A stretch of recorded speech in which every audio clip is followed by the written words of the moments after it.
Is coffee part of your morning routine? It is for me. And I found the secret, guys. It's called the good stuff. Make it part of your normal coffee routine. I don't know that I could make it through the morning without a good cup of joe. The good stuff makes it taste even better, and I've noticed significant improvements in how I feel each and every day. I don't have those up and down roller coaster type moments. I've had more energy without the typical crash.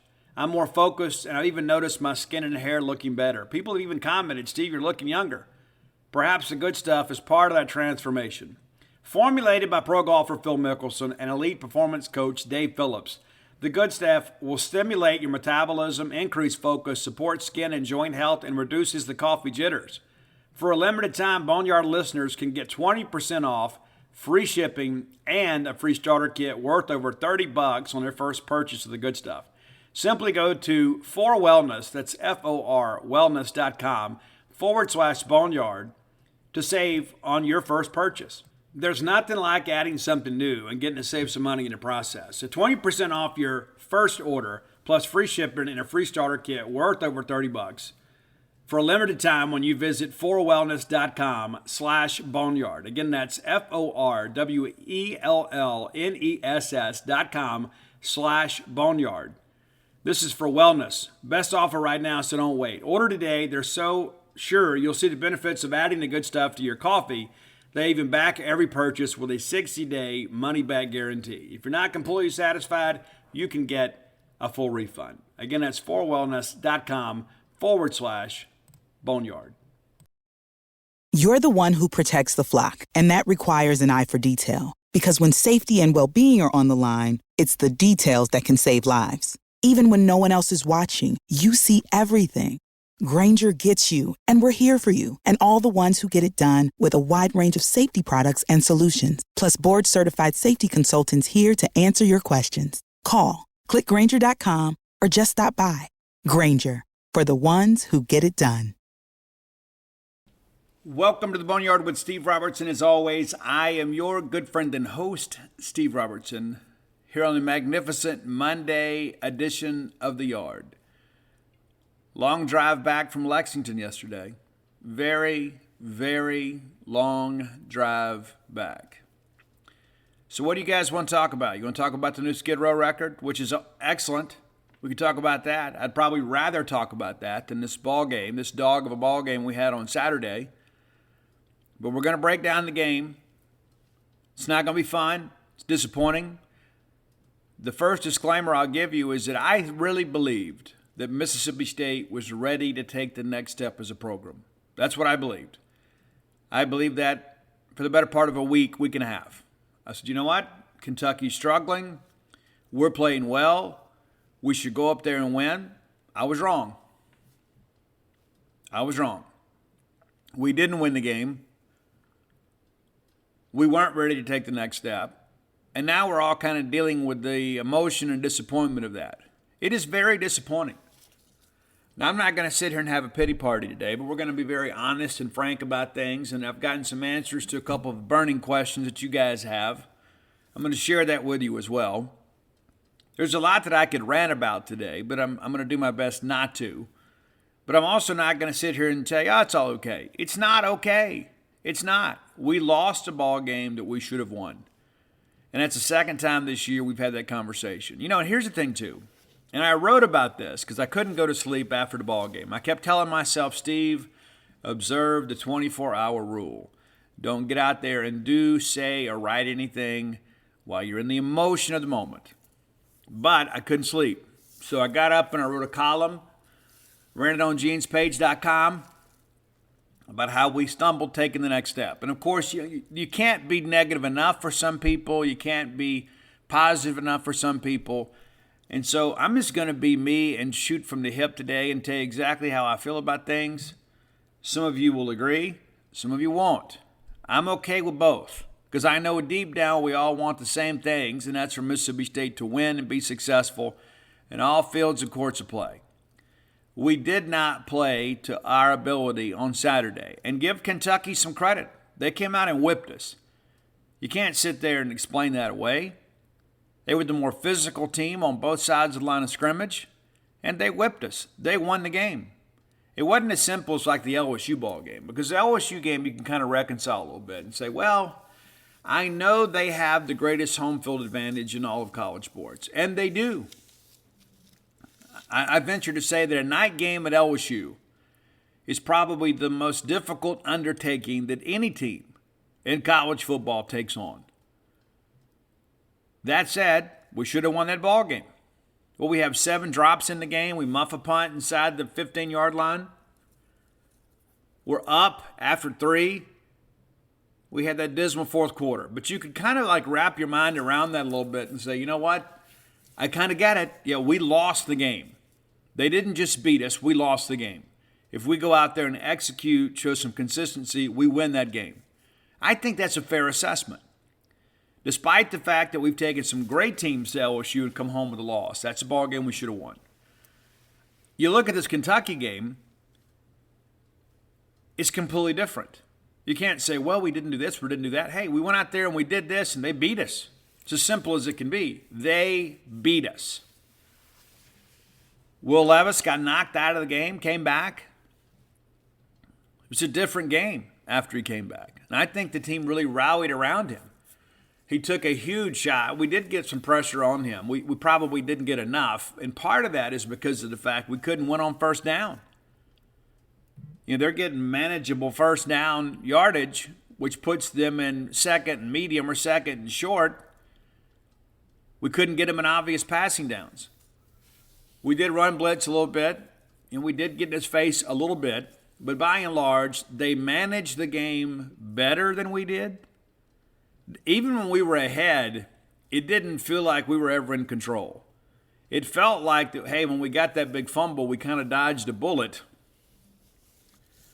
And we just kind of sparred with them for a while, and eventually they started hitting us with some haymakers, and we were just kind of powerless to stop. But it's kind of like a good boxing match where somebody just keeps jabbing away. And then eventually you tire down, and next thing you know, they throw that right cross, and they knock your butt down. That's what happened in the ballgame. And to be quite honest with you, it should have been worse than the score was. They were a lot better than us on Saturday night. Now you can say, well, you know what? We were the better team coming in, and there's no doubt about it. We'd won 3 in a row, put up 40 points or more. They were struggling. They should have lost 3 in a row. They didn't. They lost the last 2.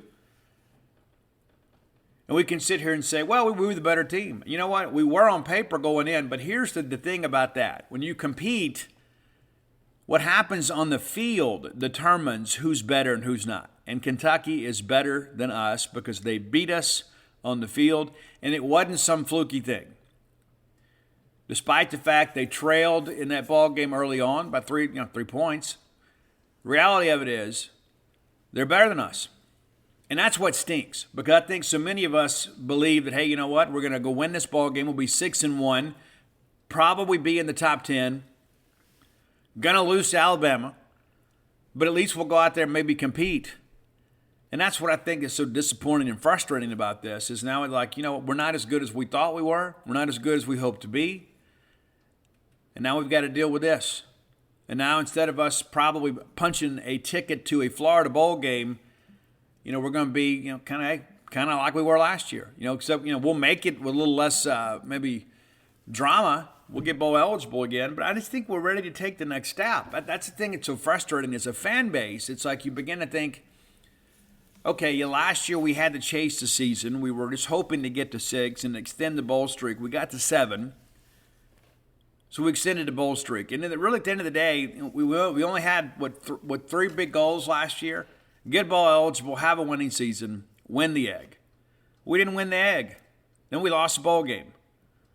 But you looked at it, by and large, on the modest goals we had last year, we reached them.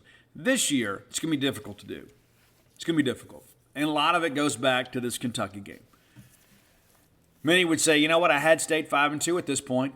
I didn't think we'd beat both A&M and Arkansas. And we did, which I think really kind of lended a lot of credence to the fact that we were trending in the right direction. And we go back up there, and for the 4th consecutive year, we basically have an implosion. We played very undisciplined football. We let our emotions get the better of us, and that's one of the things so disappointing. As Mike Leach called it, frantic, and I think that's a good way to describe it. We were frantic in that ball game. We did not relax and play football. I thought we had matured to the point that that was behind us. I thought maybe after the LSU ball game, we're like, you know what, hey, we got to lock in and play the best of our ability. But we didn't. Let's thank our friends at Bulldog Burger Company, longtime sponsors of this show. I love Bulldog Burger Company. I believe you will too if you don't already. It is a absolutely fabulous love affair that I have with them. Go by and check them out today. You'll be glad you did. Have the spring rolls as your appetizer. They'll make you and everybody around you better looking. Have that great restaurant quality burger. One of the fine delicacies in life that we afford ourselves is a great restaurant quality hamburger. I like the Bryant. I like the pimentology. Add bacon. I think that's the way I usually go. I like those Sloppy Joe sliders too. And many of you were like, you know what, Steve, I'm a little more health conscious these days. You can get your hamburger on a wheat bun. You can get it on no bun. You can just eat it as an entree like a good hamburger steak. Or maybe you want that nice BLT salad. I like it grilled. You may like it fried. Be sure and go check it out. 3 great locations to serve you. University Drive in Star Vegas with a great new patio area. Gloucester Street there in Tupelo. And the newest one, Lake Harbor Drive in the Ridge and Flowwood area. Bulldog Burger Company, the place where people go to meet. MEAT. All right, before we break down the game, I want to make this point too. A lot of people have said, you know, Steve, if you had been told preseason that we're going to be 5-2 after 7 and be ranked in top 25, would you take it? Absolutely, I would. Absolutely would have taken that. However, the information changed over the course of the season, right? It's like, yeah, if you'd say, hey, we're going to lose at LSU and lose one of those 3. And we all said, hey, we got to win 2 of those 3 between Arkansas, A&M, and Kentucky. And we've done that. But I'm not satisfied with that, right? And I don't think we should be. And I get it. Some people are trying to make me feel better. But it's like, you know, the reality of it is like, well, once I won the first 2, I want to be greedy. And it's not like you look at Kentucky and say, you know what, hey, this is a team that should be able to kind of handle and manage a game. But they did. They did. That's why games aren't played on paper. It's not a matter of opinion. It's a matter of who makes plays. We didn't. They did. So, yes, if I had been told beginning of the year, 5-2 at this point, I would have taken that. Yes. But when you look at the fact that we were trending a little more positively and the trajectory was a little more steep than maybe we anticipated, I'm not just going to sit back and say, well, okay, I would have taken that. This is about what I would have expected. No. These are games you got to go win. Simple as that. This is a game you had to go win, and we didn't. All right, we win the toss, and we elected to receive. Interesting. I thought we'd defer there, especially when considering that their offense was expected to be somewhat limited. Turns out that it wasn't.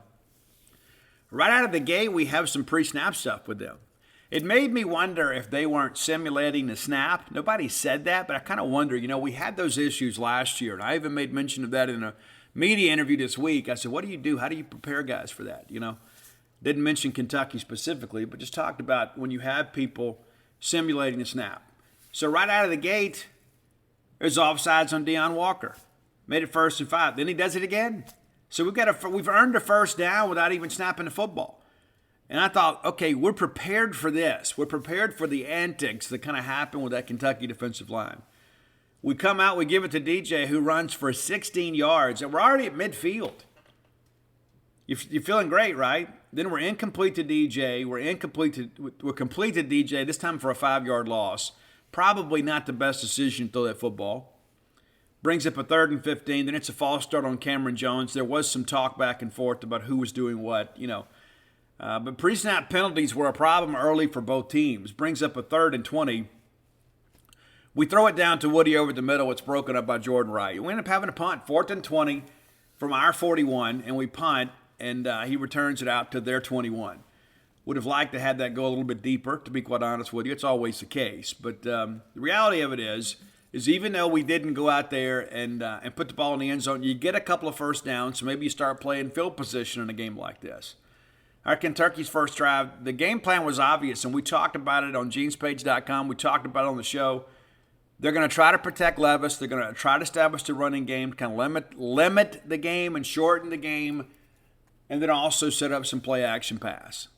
I mean, you didn't have to be John Madden to figure that out, right? That's exactly what they come out and do. Rodriguez goes for 2, then back again for 7, and they're running on the interior, and that surprises me a little bit too. It really does. The fact that they found so much success running up the middle against a team that kind of prides itself against the run. And, that's the thing, too. It's clear we're not as good against the run as we want to be. That's obvious. But they run 3 consecutive times up the middle and earn a first down. Now, we made them go the full 3 downs, but the reality of it is they're kind of challenging us right out of the gate and kind of doing what they want to do. Well, then there's a false start, puts them 1st and 15. McLean then goes for no yards. Now it's 2nd and 15, and then there's an incomplete pass, brings up a 3rd and 15. You think, okay, now we've got them in an obvious passing situation here. Let's go get after them. We do send a little heat here. Not a lot. It wasn't all out blitz. And then it's complete for 14 yards, which makes it 4th and 1. Well, now it's a manageable 4th and 1, and I felt this was a real big test early in the ballgame. And it's like, and I don't blame Mark Stoops at all. You're not expected to win the game. Everybody's picking against you. Vegas is picking against you. Go out there and make it happen. And they do. 4th and 1. They run off left side for 8 yards, gets the ball out to midfield, and a first down. They go right back to Rodriguez again for 9. 2nd and 1, complete to Magwood, and then there's a penalty there for holding, so they back them up. Passing wasn't a strong suit for them, but they were very timely in what they did. Now it's 2nd and 7, and then Cavassier Smoke, and he is a good complimentary back, too. There were times they tried to make him the dude. Rodriguez is the better back. And again, here we go. They run it again. It's another holding call. So we're starting to see this offensive line for Kentucky struggle early, which I felt was probably a harbinger of things to come for the Wildcat offense, but they got it going. Then it's incomplete, making it a 3rd and 17, and we give up the conversion here. That's the thing you think about. It's 3rd and 17. Keep the ball in front of you. Make a play here.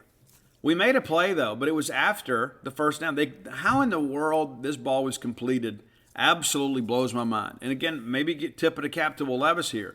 But defensively, when you've got somebody behind the chains and you know they're going to have to throw the football and you allow them to throw them down the field and they convert, fortunately, Colin Duncan forces a fumble and Jalen Green recovers. And you felt like, okay, cool. We had a chance to get out the field a couple times on this drive. We did, and we finally do. State 36-yard field goal. 36-yard at the State 36, we take over there. And, guys, we're halfway through the first quarter.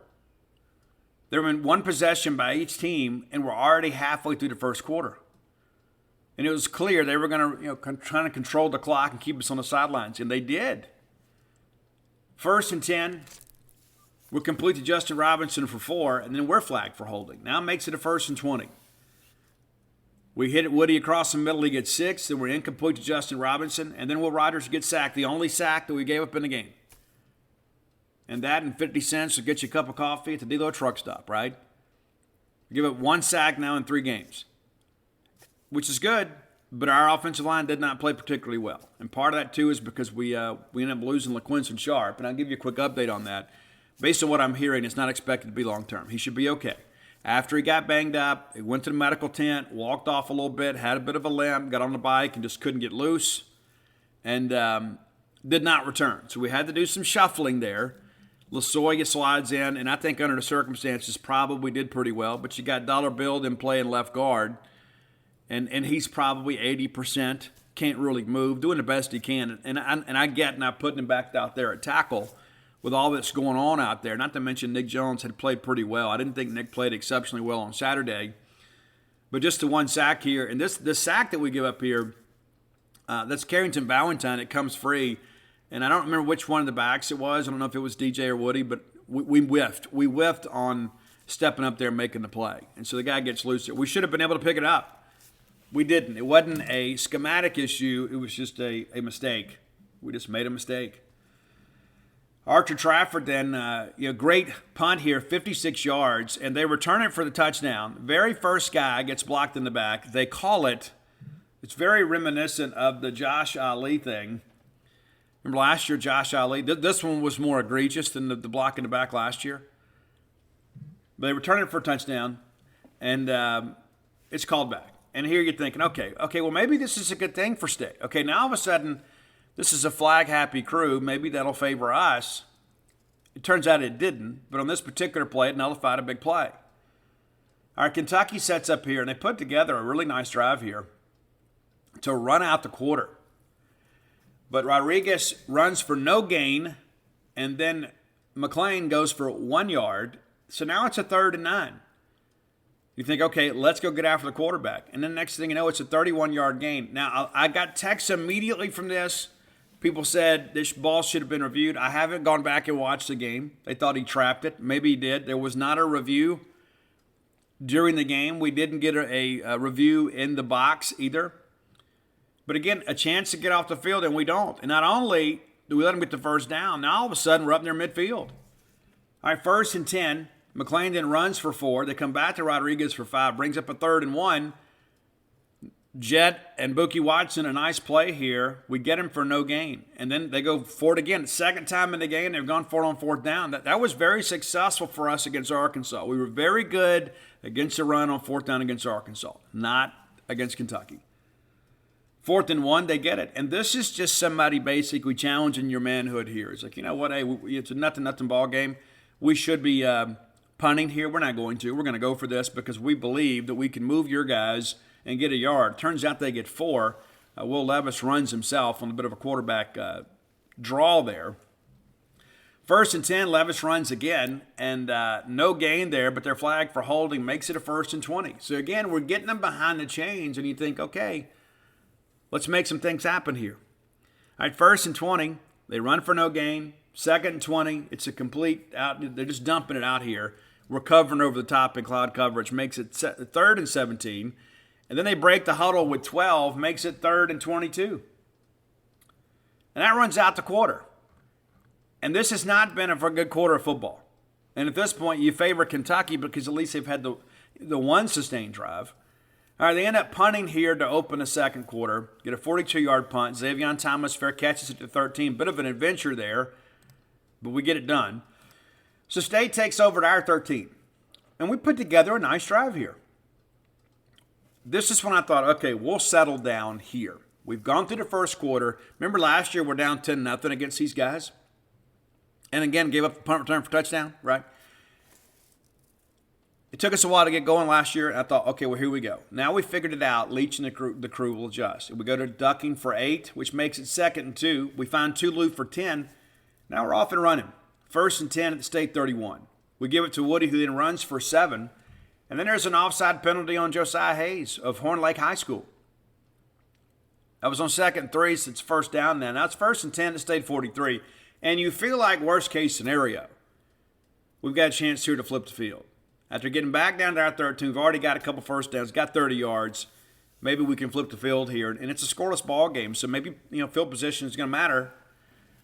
Will then runs for 2 yards. He gets flushed and picks it up there. 2nd and 8, we go to Woody right up the middle for 5. That gets it to midfield, brings up a 3rd and 3. We hit ducking on the out route here, and it's 1st down. So 1st and 10 now across the midfield in Kentucky territory, and you feel like, okay, we're good. This seems like kind of a drive of destiny. Dillon then runs for no gain here, and we struggled to run the ball in the interior without LaQuinton Sharp. That's the reality of the situation. We did. That makeshift line, we just couldn't get any push. All right, 2nd and 10, we completed out to Dylan Johnson for 6, which brings up a manageable 3rd and 4. We find Rufus Harvey siding there for 5 yards on the 1st down, out to the 31. And right here, I'm thinking we're fixing to go put this ball in the end zone. We're dinking and dunking our way down, running a little bit. We're kind of making some things happen. 1st and 10, we go to ducking for 2. Brings up a 2nd and 8. Then Marks loses a yard on a rush. And this, again, we're not getting any push here. 3rd and 9, we're incomplete. And they get in our face a little bit here, which brings up 4th and 9. And then Massimo Biscardi comes out and drills a 48-yard field goal. Hayes Hammond, the long snapper, that's a change that they've made with the kicking battery this week. Talked about that in our pregame video. So it's now 3-0. And you felt like, okay, maybe we're okay now. Maybe we're okay. And Kentucky answers. Put a good drive together here. They weren't able to complete the drive, but they got some things going here. Touchback, and thanks for that. So 1st and 10 from their 25. It's complete to Berry and Brown for 9. State makes a good tackle there, makes a 2nd one. Rodriguez and runs for 6. or he gets back for 5 and brings it 2nd and 5. Then they go right back to him. 3 consecutive rushes. Now it's a 3rd and 1 play. And Will Levis runs for 2 yards to move the chains. 1st and 10, McLean runs for 1. They come right back to Rodriguez, who ran for 13. And then they loses a yard, which makes it 2nd and 11. They swing it out to Barry and Brown. Colin Duncan makes a nice play here for a negligible gain. 3rd and 9 then, in the same situation. We're playing coverage over the top, force him, throw it underneath. We run and make a good tackle here. Jackie Matthews with the tackle. Makes it 4th and 8 from our 33. They attempt a 51-yard field goal, and it's no good. And now I'm thinking, okay, we got a chance to go put this ball in the end zone and get a 2-score lead here going into the break, which would be huge considering I get the ball coming out. We actually put a good drive together here. We did. We made a mistake the way we ended it, but we put a good drive together here. We take over at our 33 with a minute 52 to go in the half. We hit rah-rah down the field for 15. Now we're already at midfield, and I'm thinking, you know what? We have figured some things out. We're going to be good. We go down to Marks for 6. We call timeout, 1:35 to go. Probably let a little too much time run off, but in hindsight, that time was more beneficial to Kentucky than it was Mississippi State. We try to go to Austin here. Jordan Wright gets in there and makes a pass break up. 3rd and 4. We're complete to Austin Williams for 9. And again, at this point, I'm thinking, hey, we're converting on 3rd down. We're fixing to go put this ball in the end zone. 1st and 10 from their 37. We go back to them. They break it up again.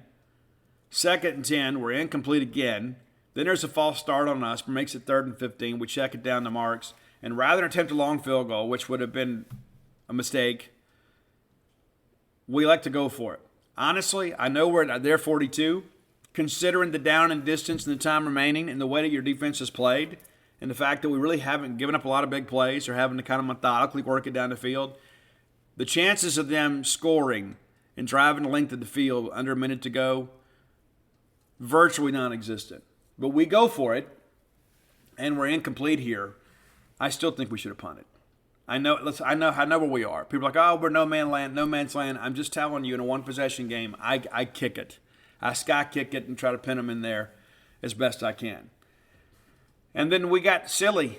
We got silly here. Our defense really lost their composure here. And, a lot of times, too, like I read people sometimes that have a lot of comments about football.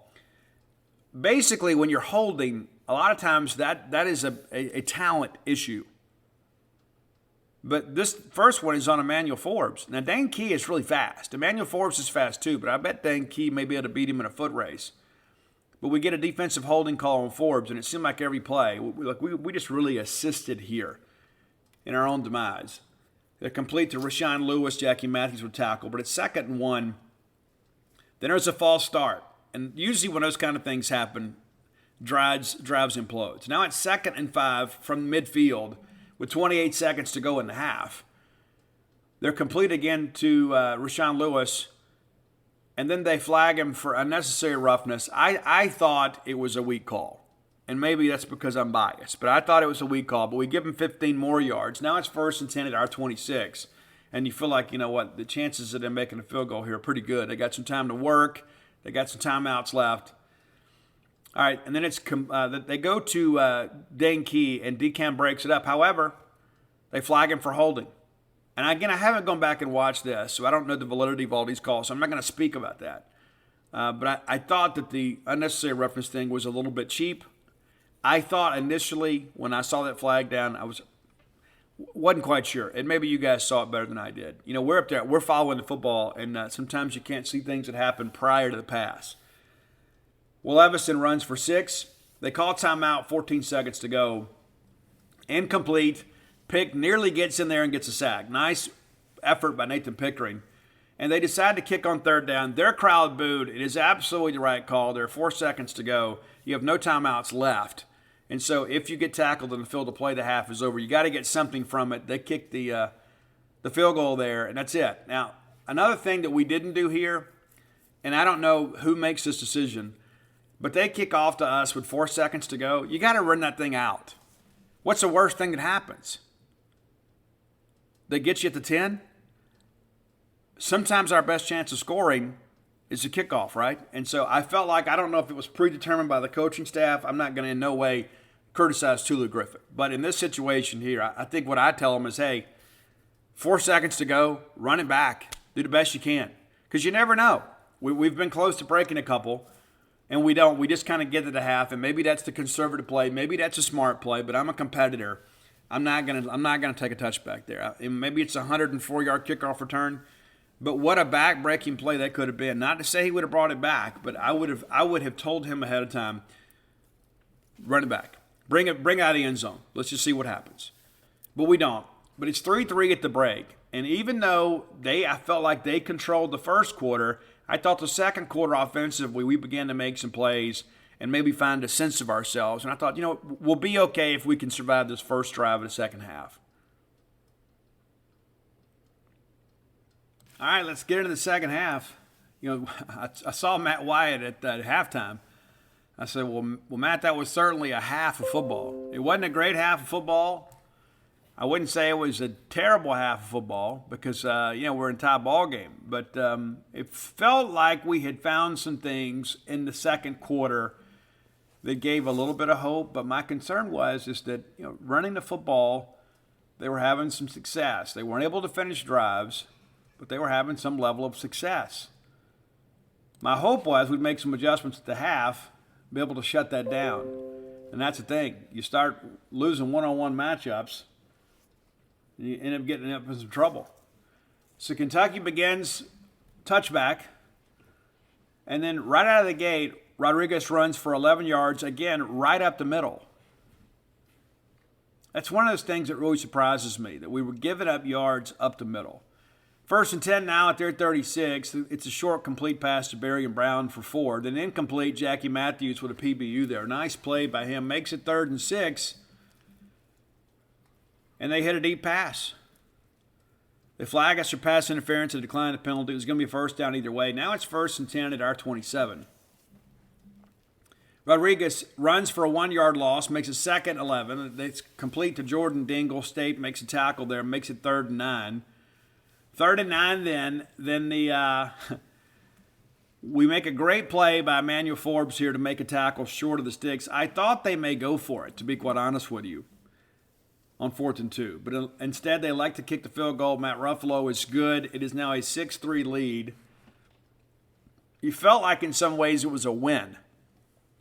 We kept them out of the end zone. And then State puts together one of its best drives of the ball game, kind of continuing the things we saw in the second quarter, except this time we actually finished the drive. We hit Caleb Ducking for 12 here to get it out to the 37.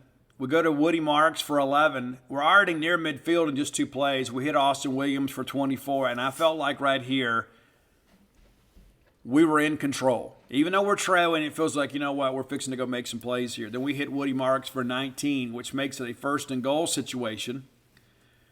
We're incomplete to Woody, and then on 2nd and 9, we get it to Marks, who gets it down to the 1-yard line. And on 3rd and 1, we run up the middle for no gain, and I really thought we lost ground here. Probably should check out of this play. But 4th and 1, we go for it, and he connects with Austin Williams. And at this time, Levis is out of the ball game. And I'm turned to Dave Murray, and Dave's like, I don't know, I think we should kick here. I said, I kind of get it, though. It's like, if Levis is not around and they have to play with the backup quarterback here, then we have an opportunity to maybe flip the field on them. I know you could go for the tie here, but the football play here would suggest kick the field goal. We go for it. We hit Austin Williams for the score. The extra point is good. It is now 10-6 State. He just felt like, man, if we could just get a stop, we can make this a 2-score game. Unfortunately, we weren't able to get a stop. All of a sudden, this running game really begins to exert itself a little bit, and they get a big chunk play here that really changed the complexion of the ball game. This time we don't get a touchback. They return it out to the 24. And then Rodriguez runs right for 10, comes back up the middle for 8, back there for 3 more, and then a huge play off right side, and it looked like we had a chance to make a play here. We don't.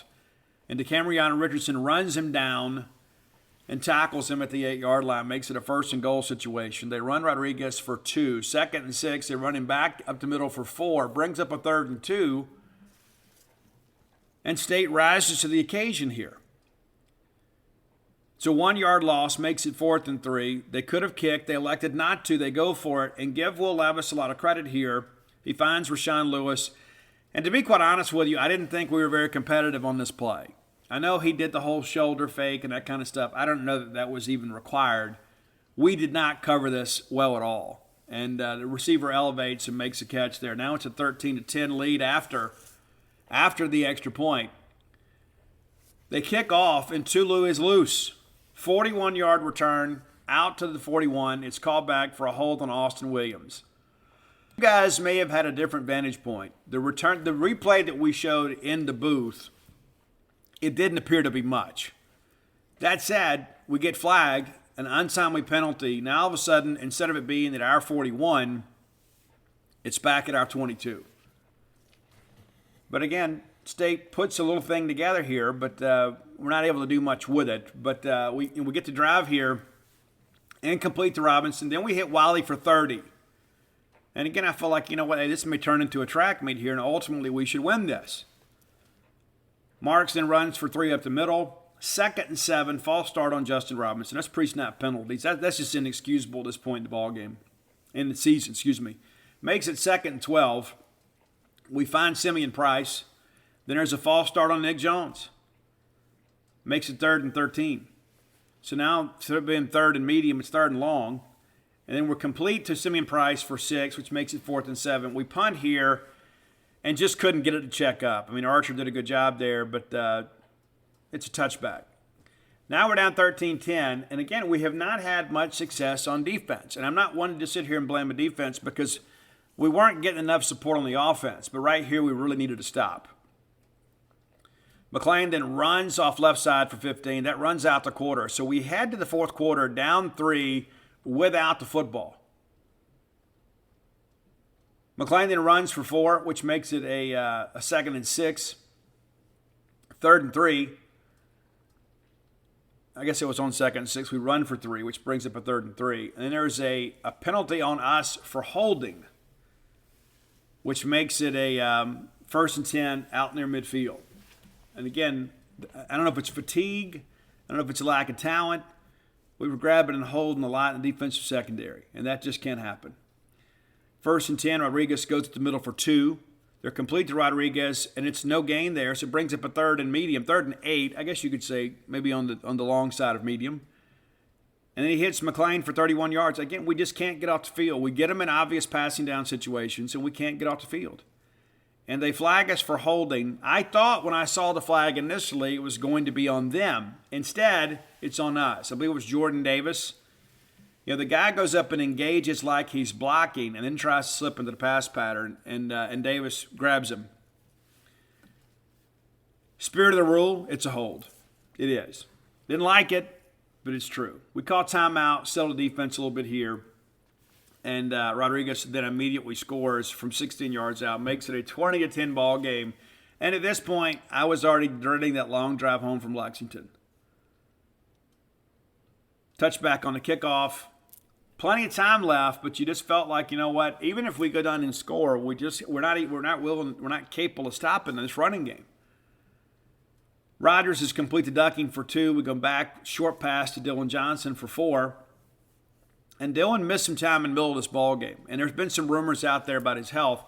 Don't have anything to confirm at this point yet. But Dylan gets 4 yards there. 3rd and 4, and it's another false start on State. This time on the left tackle again.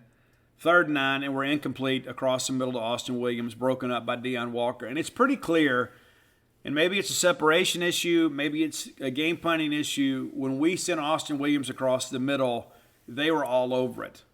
How many times have you heard me say Austin Williams across the middle, broken up? Like 3 or 4 times they were able to get in there and get a hand on the football. And then George Geropoulos, worst punt of the year. I didn't think it made it back to the line of scrimmage. Absolutely shanks that ball out of bounds at the 45, and it just felt like things have gone from bad to worse. Kentucky's got a chance to put us away right here. And ultimately, we get some life here. McLean runs for 2, and it's incomplete to Lewis, brings up a 3rd and 8. They get it to Brown. We make a tackle. Jet doing the honors there. They go for it on 4th and 2 from our 37. Up 10 from our 37. I get it. And give Forbes a lot of credit. He read it the whole way, steps in front. As soon as he picked it, you could hear an audible groan in the stadium. as he returns at 59 yards, which ties an SEC record for career pick sixes.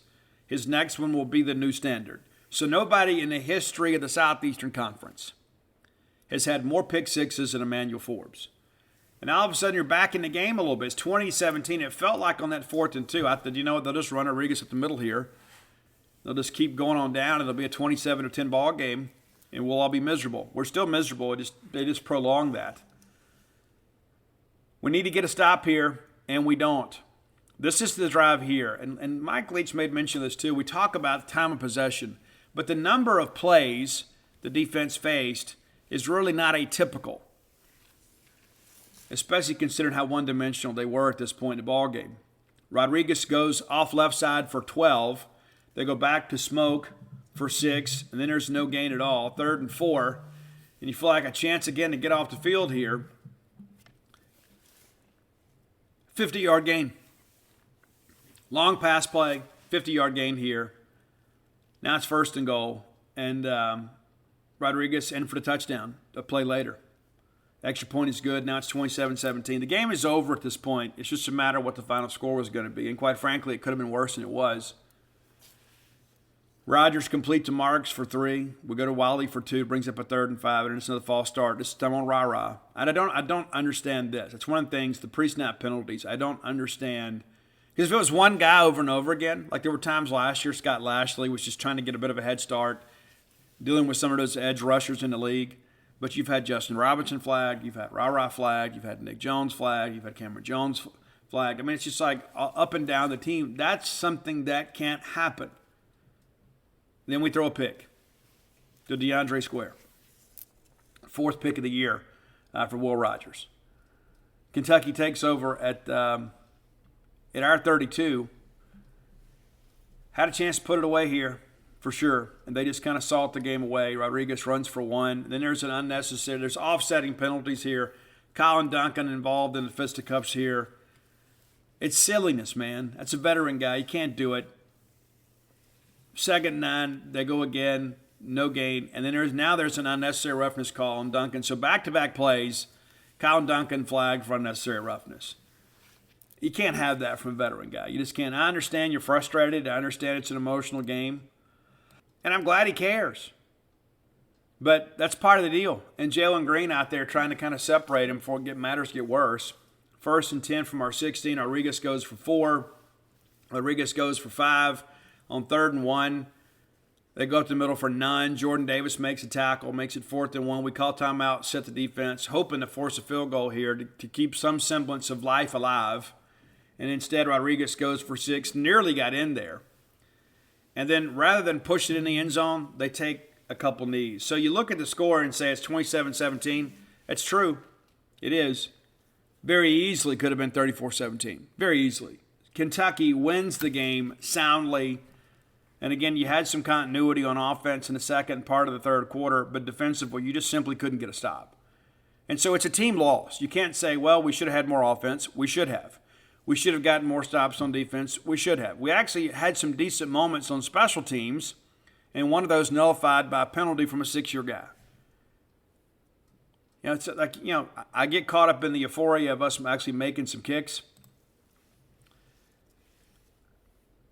It's silliness, man. It's like to me, this is more disappointing than LSU in some respects. Because like at LSU, it was about us. This one, Kentucky basically controlled the flow of this football game. We only had 13 first downs. Did you know that? Did you realize that? We only had 13 first downs. They had 24. They ran for 239 yards. It's nuts. It really is. And that's the thing, too. You kind of knew going in with a bit of a gimpy quarterback, they were going to protect him as best they could and try to get the ground game going. They absolutely did. An average 5 yards a carry. Mississippi State, 22 yards rushing. Now, here's the deal, too. You lose to Quinton Sharp, it makes it more difficult to run, especially with a patchwork offensive line. You got a guy, Stephen Lasoya, that's never played center in a college football game before. You got Darrell Bill Johnson out there that's still not 100%.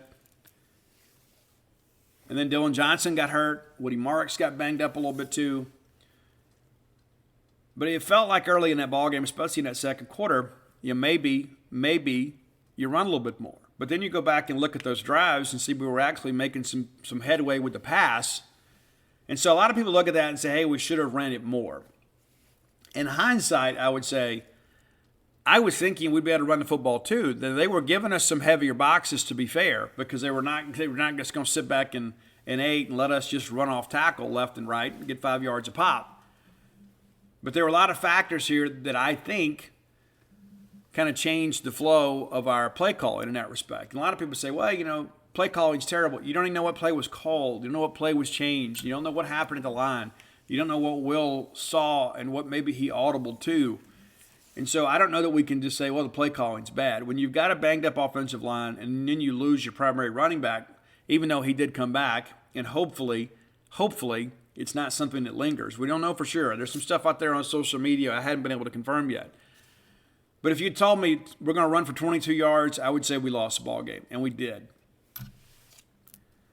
Passing, we threw for 203 yards. Kentucky's now allowed 2 teams to pass for over 200 yards. We're one of those 2. Ole Miss the other.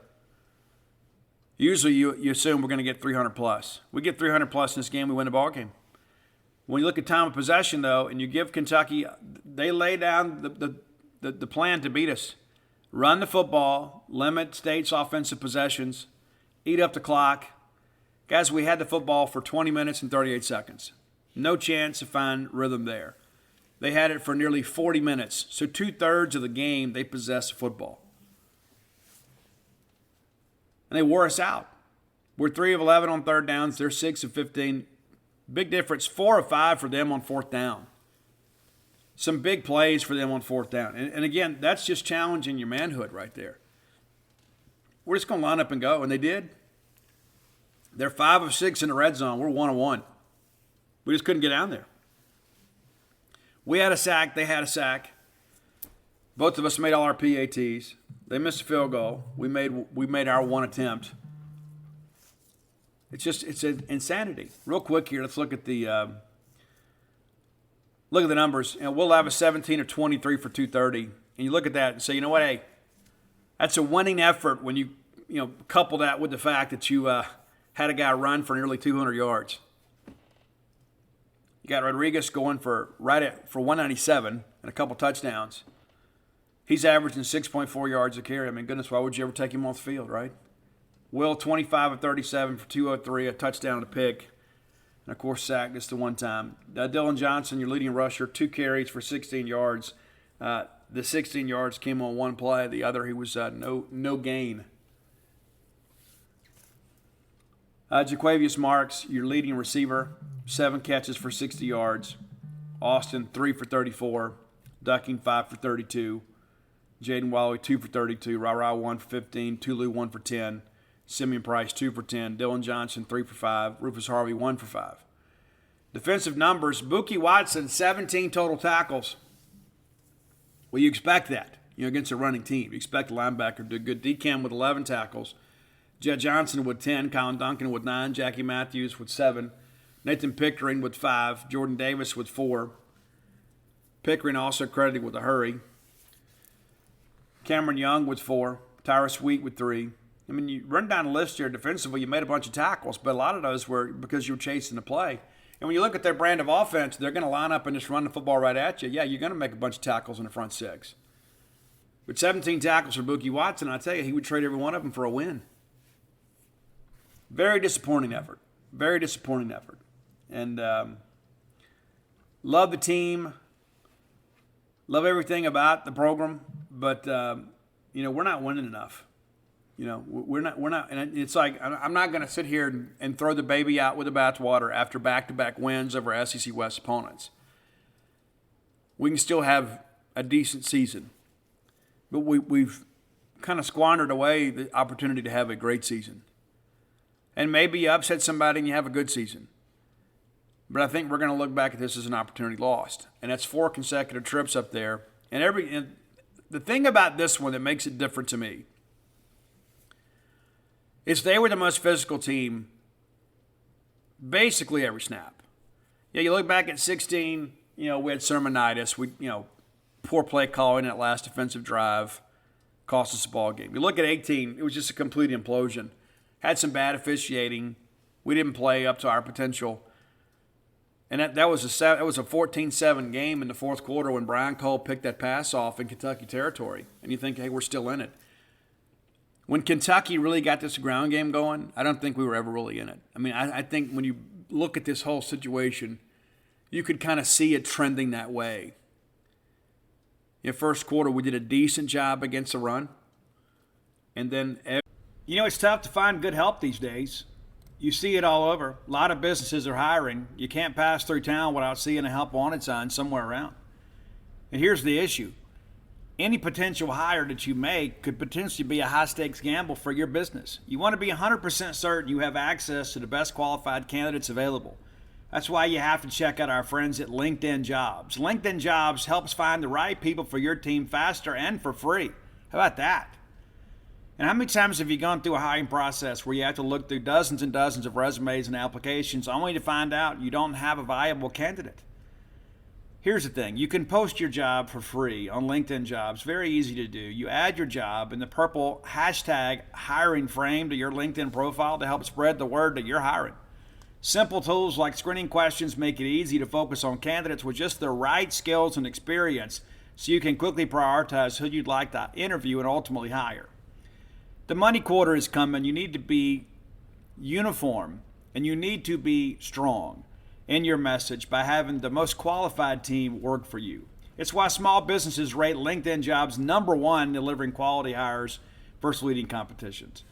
LinkedIn Jobs helps you find the qualified candidates you want to talk to faster than ever. Post your job for free at linkedin.com/boneyard. That's linkedin.com/boneyard to post your job for free. Some terms and conditions may apply. What are you waiting for? Get after it today. every quarter they got a little more successful. Every quarter. In the fourth quarter, they didn't have quite as much yards per carry. It's because they're just trying to eat up clock. It's disappointing. It is. And again, to me, it's inexcusable that a team with this kind of leadership and this much experience could go on the road and lay an egg like that. Again, at LSU, you kind of expect some of that because it's the most difficult place to play in all college football. The Kentucky atmosphere is not hostile, and I get tired of reading that. Like, that's people that have never been to a game there, and that's not a shot at Kentucky fans. They support their team. But as somebody that's been to every venue in the SEC, I can tell you, they're not even in the top half of hostile environments. Hey, they turn out. They do. They'll show up. They said it was a sellout game. I tweeted out some pictures. It wasn't even close to capacity. The people that were there cared, obviously. But going to Kroger Field is not at all like going to Tiger Stadium. In that respect, even going to Razorback Stadium. I don't know that Razorback Stadium is especially hostile, but they're right on top of you. It's loud in there. It's not like going between the hedges. It's not like going to Auburn. It's not. So you went into an environment that is not conducive for success, but it's not one that will just swallow you alive like some others. And so, yes, I'm disappointed. Yes, I still believe in our team. But the reality of it is we have missed a golden opportunity to really take the next step as a program. How much fun would it be right now to be 6-1, looking forward to playing Alabama? Even at 6-1, I wouldn't expect us to go win that game. But it's amazing how that setback against Kentucky changes the complexion of your season and really the outlook of everything. We always overreact. Wins are too big, losses are too significant. That's all the reality. You got to look at things to the totality of the season.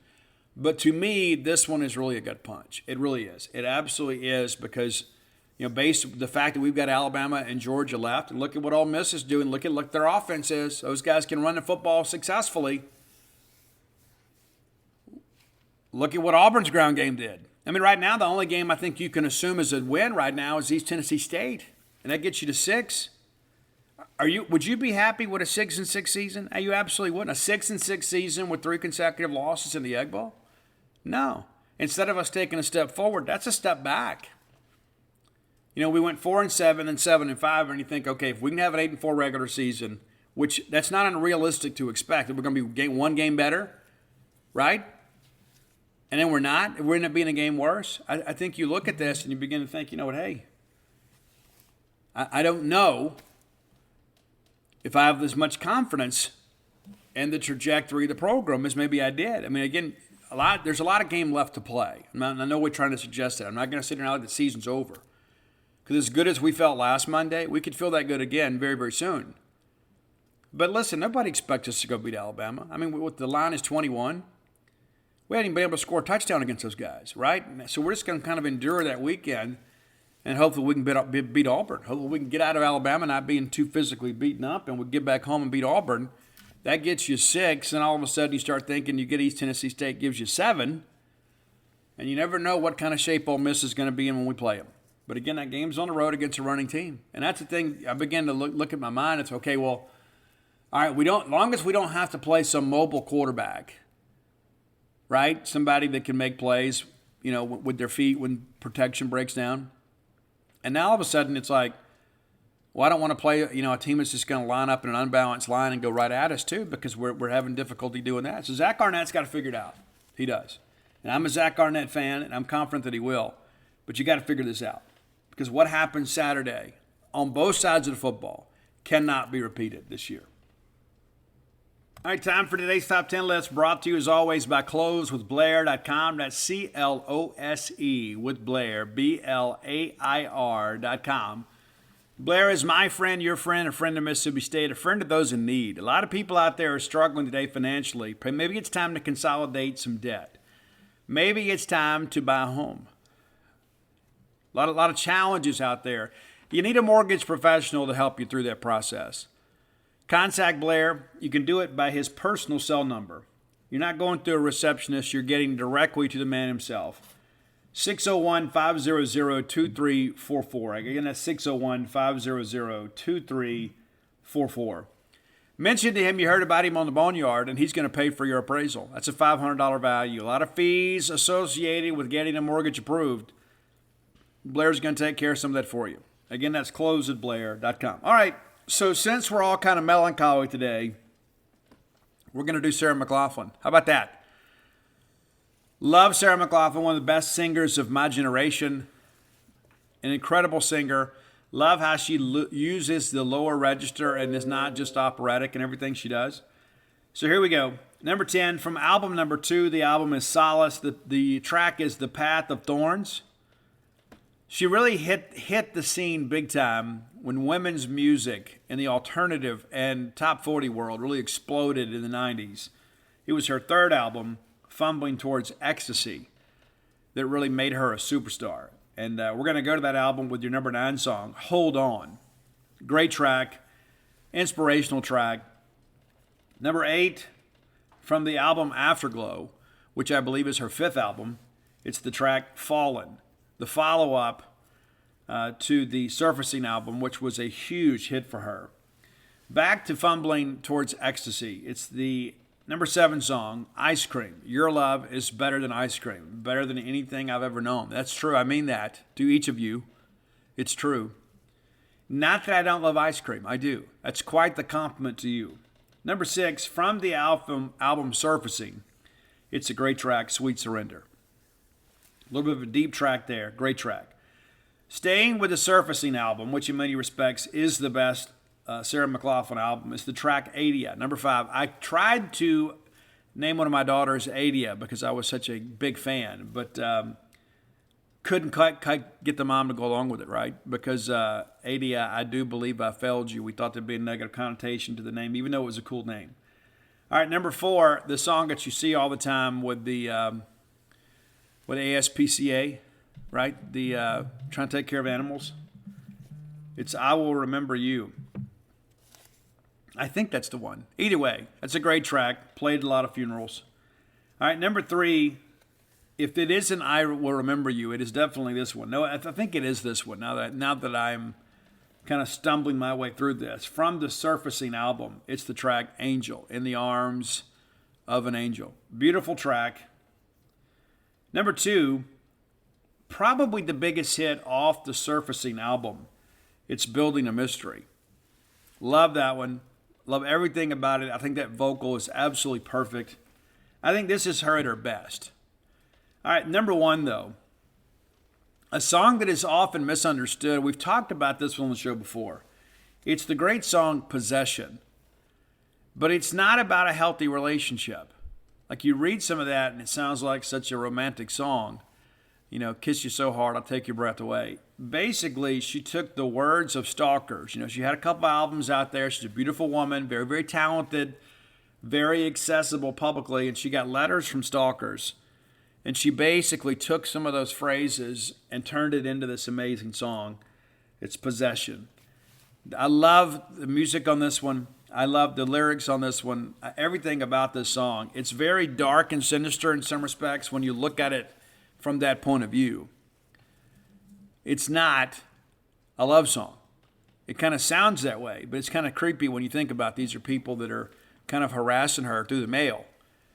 She could, I mean, there's many women today that could write that same song. They may not be able to deliver the same, vocal content of Sarah Mclaughlin, but the social media has made it much easier for people to send these creepy messages. So there you go.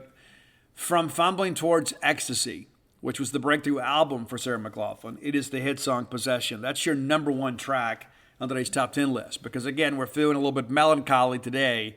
So I thought, the songs and the mood of her music matches our mood.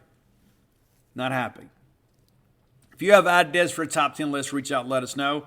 Best way to do that is to hit up Roy on Twitter. That's Roy Samante, my friend.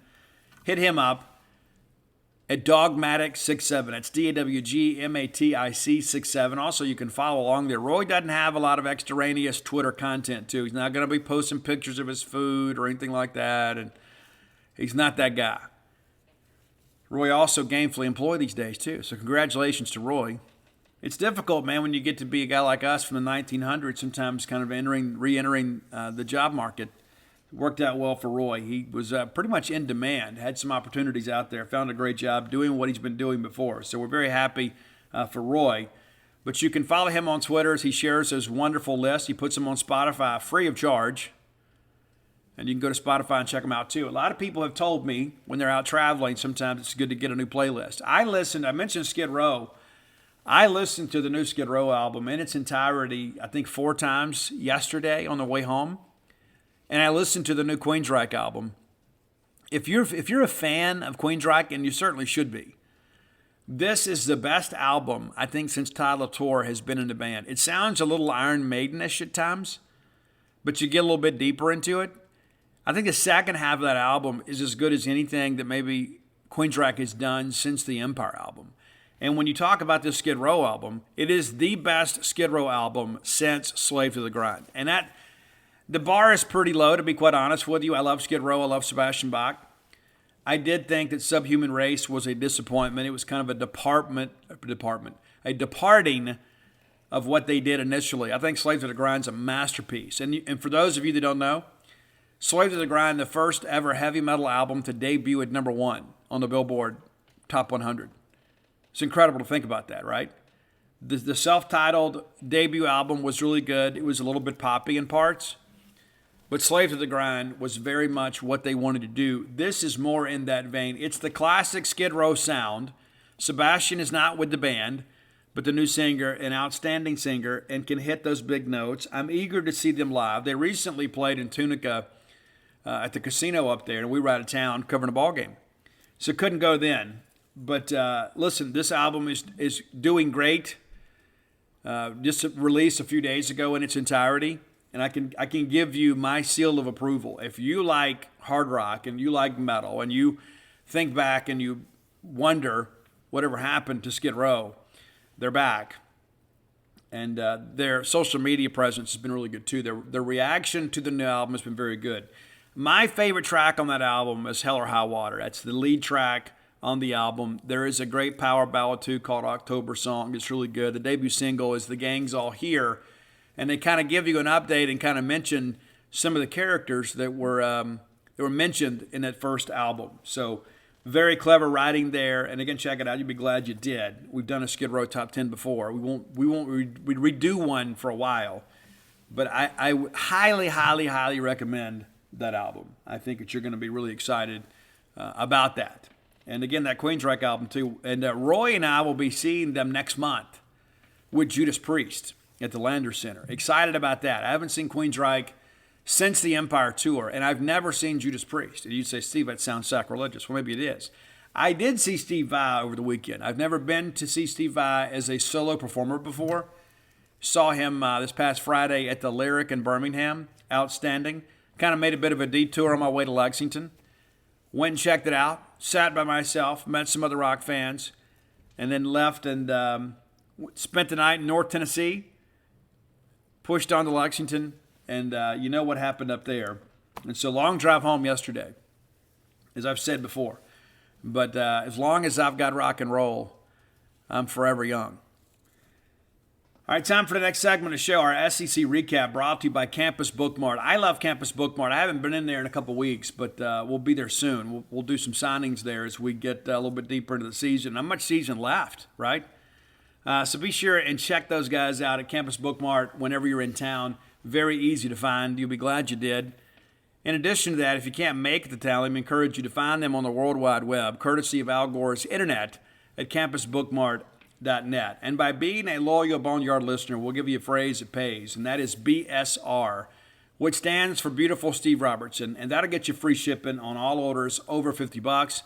Mom, you may not want to look at the calendar, but we're just over 2 months away from Christmas. Make your Christmas shopping simple by making a trip to campusbookmart.net, because everybody wants new Mississippi State merch. You'll be glad you did that. Make your shopping very simple and also support a Starkville business in the process. Again, that's campusbookmart.net, promo code BSR. All right, let's take a look at the week that was. Ole Miss, 48-34 win. And, we talked about that on the show. I didn't think Auburn would be able to keep this game close. They did. Ole Miss jumps out to, a 21-0 lead. The next thing you know, you look at Auburn comes roaring back. And it seemed like it was going to be a bit of a shootout. And give Lane Kiffin some credit here. I think they kind of realized we're having trouble stopping these guys. So they score and go ahead, and then they kick the onside kick. It was executed near perfectly. Auburn completely surprised on the play. They review it. It was clearly correct. The call in the field, he was definitely beyond the 10-yard marker. That's onions right there, guys. You can say what you want to about Lane Kiffin. That's winning a football game. That's like, you know what? We may not be able to stop him anyway, so let's take a chance right here and get the ball back. They do. They punch it and score. And then, of course, there was the lightning and weather delay down there. But, Ole Miss wins 48-34. And what can you say, too? I mean, let's just call it for what it is. There were many people, including myself, that really thought Lane Kiffin would struggle some this year without Jeff Lebby. And you look at the Oklahoma thing, and it's like Ole Miss got the better end of this deal. Oklahoma has, of course, they got it together a little bit last week, but they have not been great offensively. I know it's just year one. It's unfair to judge anybody in year one. But that said, you lose Jeff Lebby, and offensively, even without Matt Corral, who was picked as an NFL quarterback, this offense has kind of reinvented itself and has become more of a run-first scheme. They're undefeated, ranked in the top 10. How can you knock it? I mean, as much as I don't like those guys, you got to give credit where credit's due. I think most people expected Lane Kiffin and them to struggle without Jeff Lebby. They have not struggled offensively throughout this year. Georgia, I thought Vanderbilt might at least cover the spread. I blew it and probably blew my 2-game lead on everybody because Vanderbilt didn't score. Georgia wins 55-0. But that's the thing about this Georgia team. You just never know who's going to show up from week to week. You don't. You just don't know. But here they are, 55-0 winners over Vanderbilt. Not much to say about there. A classic game up in Knoxville. I picked Alabama, as you guys know, because I don't want to pick against Nick Saban. But Tennessee absolutely wears this thing out. Now you begin to think too, could Tennessee win the East? Yeah, they could. They controlled their own destiny. I think everybody was expecting Alabama to put a loss on Tennessee and give Georgia a little bit of a breathing room here. But instead, it's Tennessee keeping the pressure on Georgia. Sets up a huge matchup between those two. Tennessee and Georgia playing head-to-head for the right to go to Atlanta. That's pretty impressive, right? That's exciting. It's good for college football. I think we need Tennessee to be good. We need Tennessee to beat up the East for us, right? But an amazing game. Tennessee, of course, gets up 28-10. Alabama comes storming back, actually takes the lead late. There was a lot of concern about Bryce Young. Would he be able to start? He does. Actually plays pretty well. And then Tennessee with last-second field goal. And how about that? Back-to-back years, Alabama's first loss of the year comes on a last-second field goal on the road. It says a lot about Alabama. But also, too, it's back-to-back years where State's going to pick them up angry after a loss. But congratulations to Tennessee fans. I thought they would be really good this year. Picked them second in the East. They're even better. They're even better than I expected. And some of my compatriots did pick Tennessee to win, and I tipped my cap. I just couldn't pull the trigger on it. I was like, you know what? I think Tennessee has a shot here. But how can you pick against Nick? I just couldn't do it. I couldn't pull the trigger on it. And congratulations to Tennessee and Bill Martin and all our friends up there in Knoxville. I can tell you, sitting on press row, the people from Kentucky were rooting for Alabama. You could hear like a groan whenever something would happen because they hate Tennessee that much. Probably the only press conference in the Southeastern Conference where people weren't cheering against Alabama. Arkansas beats BYU. I told you this would be a wild game. It was, but Arkansas really kind of took charge there in the second half of that ball game, and they win 52-35. 52-35. KJ Jefferson's back. They get things handled. LSU. Just when you think they're dead in the water, they put some things together. They go to the Swamp and beat Florida 45-35. A lot of Florida people now are upset. Well, they think they made a mistake at Billy Napier. It's too early to judge any of that. I thought Florida would be able to serve at home. They weren't. It wasn't a good week for your good friend and host. I can say that. It was not a good week for me. I picked Ole Miss to win. They did. I picked Georgia to win. They did. Picked Alabama to win. They lost. Picked Arkansas to win. They did. But picked LSU and Florida and State to win, and both lost. So not a great week. And then when you go look at the spread, I lost a Vanderbilt pick too. But this is one that surprises me a little bit. But maybe it gives me some hope that maybe LSU and Arkansas and some of these teams that we have already played will kind of beat each other up and maybe help push us forward. We got to go win some games. But when you begin to think about the ball pecking order, it'd be nice if LSU and Arkansas kind of figured this thing out late and maybe beat up some teams around us or some teams ahead of us, to say the least. But big win for LSU. Big. And, of course, Kentucky beats Mississippi State, which continues to stink. It absolutely – and that's something that's going to stay with us for another year, probably 2 years, because we're not going to be able to get a chance to go back up there and play. And who knows what these teams look like in 2 years. Nobody knows. You think you know, but you don't know. But the reality of it is a wild weekend in the Southeastern Conference. Let's take a look ahead, just kind of take a quick peek. We're not going to preview the games, but we'll at least preview the schedule. Kind of a dead dog weekend in some respects, because there's only the 5 games. And the first one of the day is UT Martin at Tennessee. Tennessee now ranked 3rd in the country. Remember when Josh Heupel got hired and people panned the hire? Like, oh, this is not going to work. It's working. Ole Miss is at LSU. That's big. That's a big ball game down there. And LSU, of course, feeling good about life. The way both those teams are running the football, the thing may be over in 90 minutes. Vanderbilt is at Missouri, which is good for Missouri, maybe their last win of the year. Vanderbilt has struggled. Of course, they get off to the decent start and have not been competitive since then. I guess they were competitive against Ole Miss for a half, but interesting ball game. Missouri probably should be okay in this game, but we'll get to that later in the week. And, of course, State's at Alabama, and then Texas A&M at South Carolina. The bye week madness, it's interesting to see it. I saw a comment, I guess it was Ben Portnoy that dug up today, that Shane Beamer is 5-0 off a bye week or something like that. 5-0 when he has an extra week to prepare. I guess that includes bowl practices too. But coming off of having the previous weekend off, Shane Beamer's 5-0. That's not good news for the Aggies. But again, we'll get into that later this week. So a thin schedule Mississippi State, of course, playing at night. So UT Martin, Tennessee opens the day, and then your afternoon games are Ole Miss in Baton Rouge. That'll be a big game. Vanderbilt at Missouri, you put the dog in the game opposite those guys. And then State and Alabama at night, and then A&M and South Carolina at night. So thin schedule. I don't know there's going to be a lot of great games. I think that Ole Miss LSU game has the chance to be a really good game. And then we'll see. We'll see how things go. Be a big crowd, I'll tell you that. It'll be a big crowd in Baton Rouge at Tiger Stadium. Probably the biggest one they've had so far this year. Be a big game. All right, final segment of the show brought to you by Portico, our friends at Portico. Listen, I love the fact that we have these brand new great residential developments in Starkville. Brooks Bryan, part of a great group of folks that are bringing this fantastic development basically within the shadows of campus.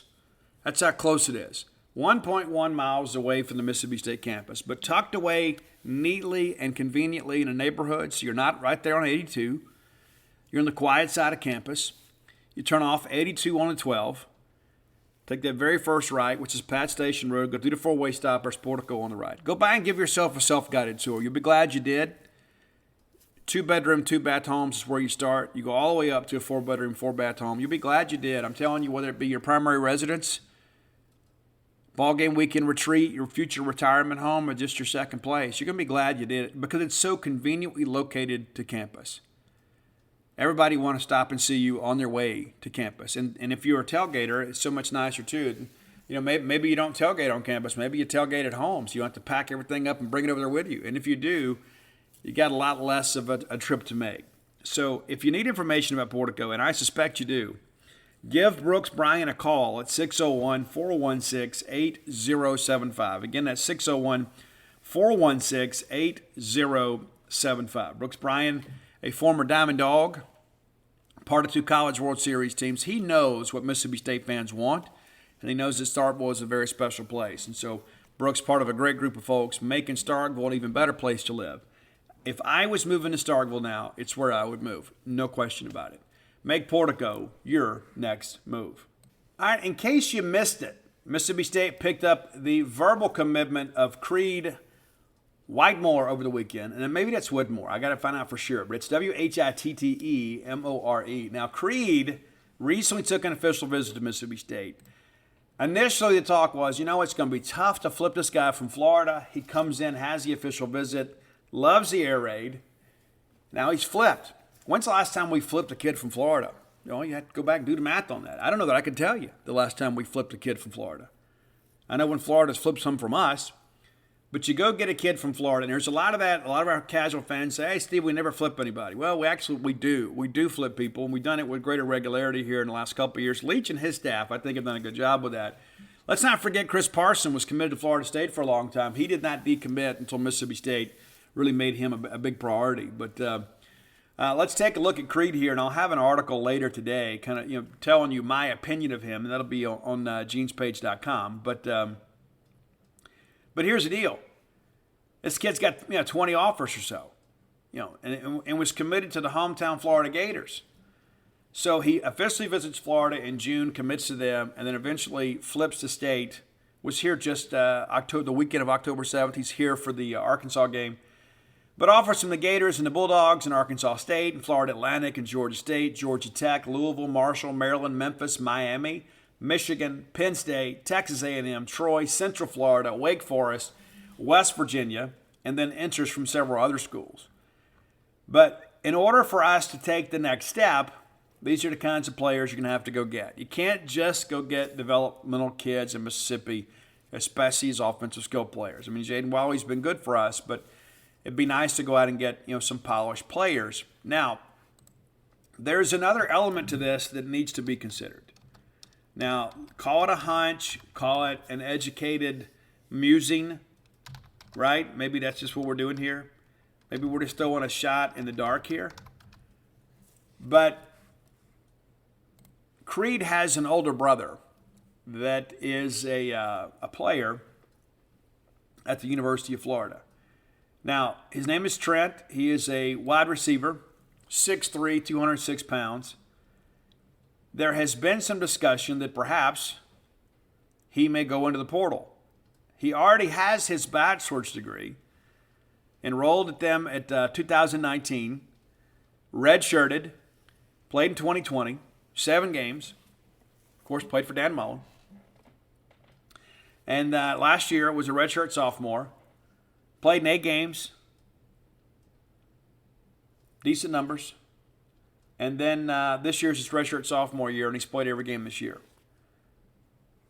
And so, what does that mean kind of going forward? Well, you begin to think if Trent elects to go in the portal, and the fact that he already has his bachelor's degree, he earned it this summer, which says a lot about him to be able to do that in 3 years. So congratulations to him.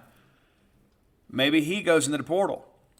And again, that's not going to go as far as saying that's going to happen. Let's just say that it could happen. I think it's important to understand. And so you may get 2 talented wideouts that are very, very polished. And if you haven't watched Creed's film, you should. But now, so what does that do for your class? Well, you're up to 36 now with 16 commitments. I think State's best hope now is probably to be in the 20s. I don't know if we can get to the top 25. I think top 30 because of the lack of star power in the state this year would be big. You got to get Isaac Smith. I think State will. State's trying to make things happen with Dante Dowdell. If you get those 2, all of a sudden, yeah, you could get a top 25 class. But you pick up Whitmore, who is a 4-star rated by 247 Sports. He is a 3-star composite, just kind of on the cusp there of being a 4-star. But you begin to break down this class now. We talk about 16. You got a quarterback, you got a running back, you got 3 receivers, 3 offensive linemen, defensive line, 1 defensive lineman. We got to do better there. We think we're on the right track with a couple guys there. 3 backers, a couple DBs, special teams, and I think you're going to see 1 to 2 more OLs. I initially thought we could get somebody from the portal. That's going to be difficult to do with all we have coming back. And I think when you look at, like Lasoya last year, we thought, hey, we're losing both tackles. It'll be easy for us to go get another one. It was very difficult for us to get another one. So we get Lasoya, who ends up being our left guard, a guy that we hope will be able to compete at right tackle. And that's not in any way a shot at his ability. His versatility has been great for us because he snapped the football and probably played pretty well under the circumstances. But I think you could see 2 high school offensive linemen, 2, rather than a high school guy and a transfer, unless you get a high school guy and a JC guy. And then these JC guys, a lot of these guys don't have a lot of maybe college football acumen is the right word. It takes them a year to kind of figure it out on this level. So we'll see how things go. And you don't really gain anything by redshirting those guys anymore, not with the portal. So of the 16 commitments, 9 are from Mississippi, 3 from the great state of Tennessee, 1 from Florida, 1 from Georgia, 1 from Louisiana, and 1 from Texas. And so we talk about you've got to be able to supplement where the in-state talent pool is a little bit shallow with out-of-state players. And we've been able to do that so far. So a good start in many respects, but got some work to do. I had wanted to go see Chris Parson and or Joe Crocker play this past weekend on my way to Lexington, but both of them actually had a bye week. So I'll make some plans at some point and try to get up there and see Chris play. Season's going to be over before we know it. Maybe Halloween weekend, I'll run up there and see those guys play. Maybe. We'll see. I want to go see Parson in person. I know I've had some friends that have gone to watch them play and say, kid puts on a show. And I want to see. I want to see in person. So I don't think we take another quarterback. I do think there's a possibility we take another running back. You don't say no to Dante Dowdell if he wants to come. And I think, listen, I've shared with you guys before, I believe we kind of missed the boat early on by not being as aggressive on him as we should be. And now he's kind of reconsidering some things. There's a good chance he takes an official visit to state. He's supposed to be here for the Auburn home game. I know Ole Miss is working hard. You look at that Ole Miss running game right now, too, and you look at the fact that, they've got some young guys, too, that are going to be around for a couple of years. Maybe that works in State's favor. Don't know. But I know Ole Miss is trying hard to get them. This could be a, good old-fashioned State Ole Miss recruiting battle to the very end. We talk about the 3 receivers. Steve Spurrier Jr. has told me that every single year he goes in expecting to get 4. He said every single year, because with the portal, you can't say, okay, it's a 2-receiver class. and then you get down to it and guys leave and you have not been recruiting other players. But expecting to get maybe one more receiver, one more. And I think with Creed jumping into class, maybe Santana Fleming, maybe his standing is maybe a little bit iffy right now. We'll see how things go. But Creed also expected to be a mid-year enrollment guy, which is great for state. We're going to handful of those guys that are going to be able to come in. And that's the thing, too, is if you are academically eligible to do that, it's not like the JC signing where you have to count those guys back. If you come in, if you can come in January, you can count forwards or backwards if you're a high school guy. Like if you're an early enrollment guy, you can count forwards or backwards. Important to kind of understand that. But again, I like this wide receiver group so far. It wouldn't hurt to have a guy with some production out there. And again, maybe that's Trent, right? We'll see how things go.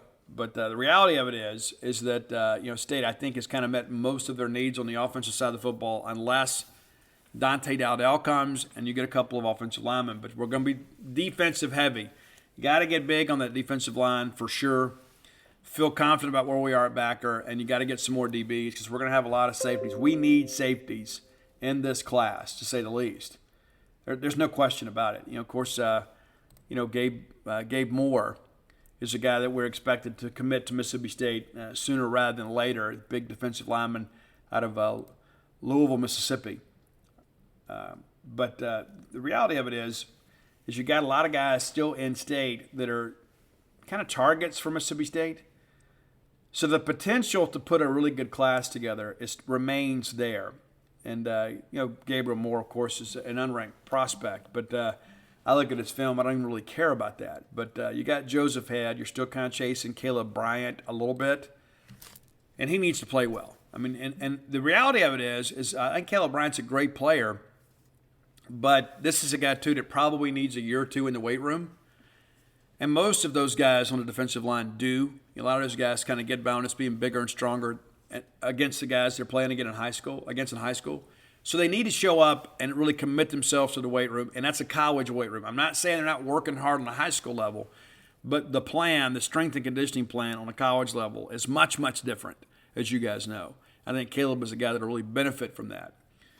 But, again, I feel okay about recruiting. I can't say I feel great about recruiting, but I feel okay about recruiting.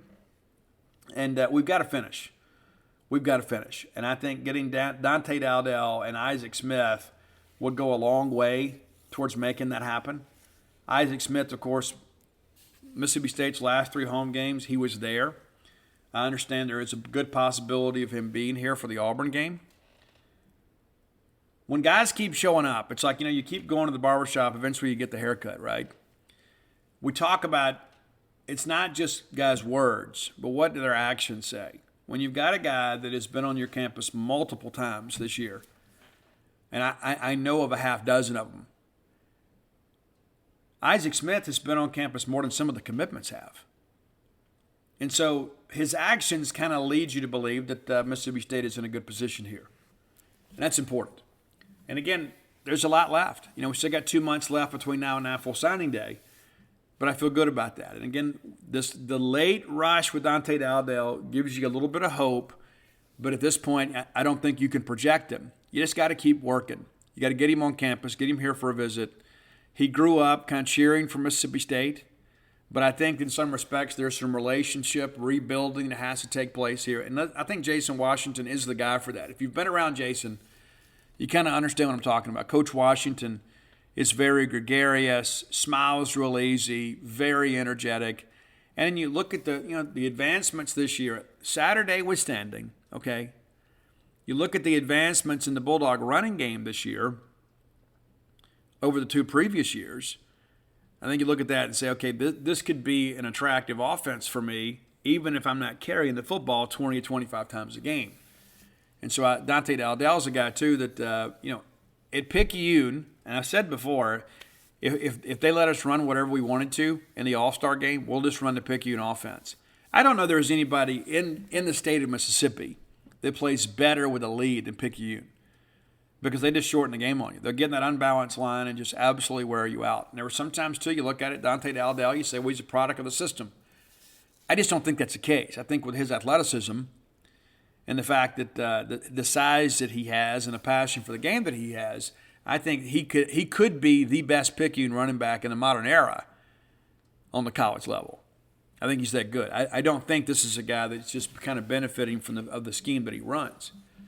And we've dealt with that a lot on the other side of things with Will, right? But you all of a sudden you start seeing some flicker here of some hope for maybe a nice close down the stretch for State. And of course, getting Creed yesterday is big.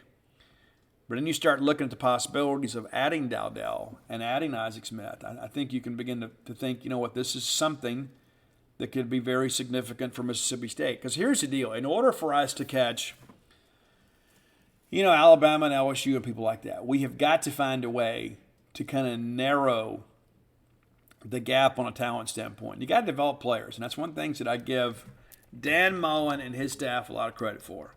Is not only could they go out and identify the guys that were talented, but guys that had a little bit left in the tank when it came to the development side of things.